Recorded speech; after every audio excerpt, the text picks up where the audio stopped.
topics? Why are you here? Well, I guess I'm here for the reason that everyone's here. That I'm concerned about the independent media. I'm concerned about democracy and the expression of democracy, and we all need to be concerned about that.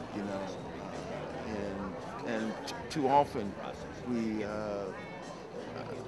remove ourselves from the real issues that are happening in our community, in this nation, and the world, and part of that's because we're not informed.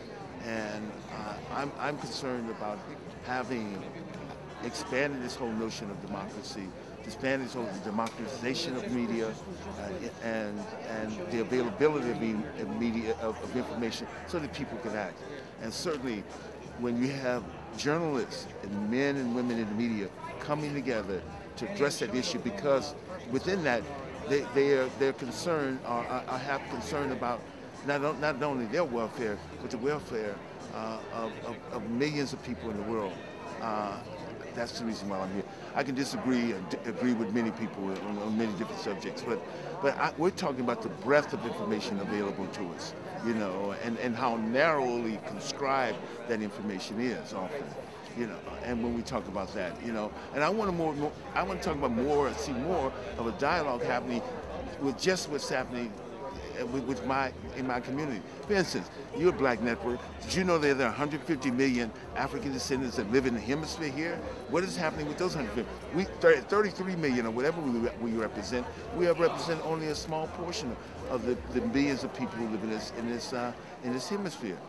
Or what's happening with other people, indigenous people? What's happening with other people of color in this hemisphere? Let's not pretend. And I love to fantasize that at one moment in time there will be some sort of vehicle that we can use that goes beyond, to create another alternative media. But we have to begin to go where the people gain their basic source of information, and that's the mass media. Because what does the mass media does? It advertises. It advertises not only the information it wants you to have, but it advertises a way of life, a way of living. So we have to step to the table from that vantage point. And there are going to be a number of alternatives and in other ways, as we get into cyberspace and as we look at the kind of ways and imagine ways in which information will come our way.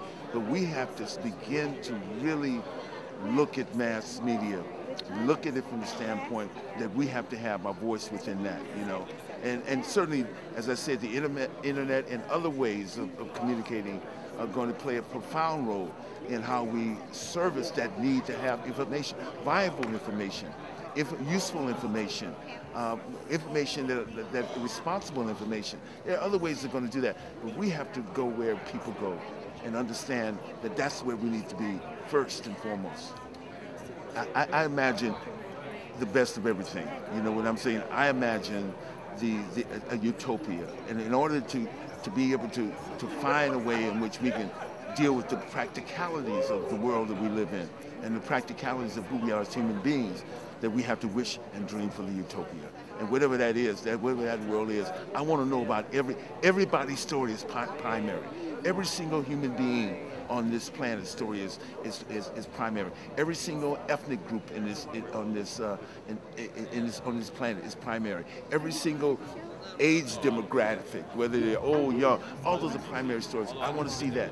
I want that kind of information and availability of that information to me. And to everyone, not only me. When I say me, everyone. I understand.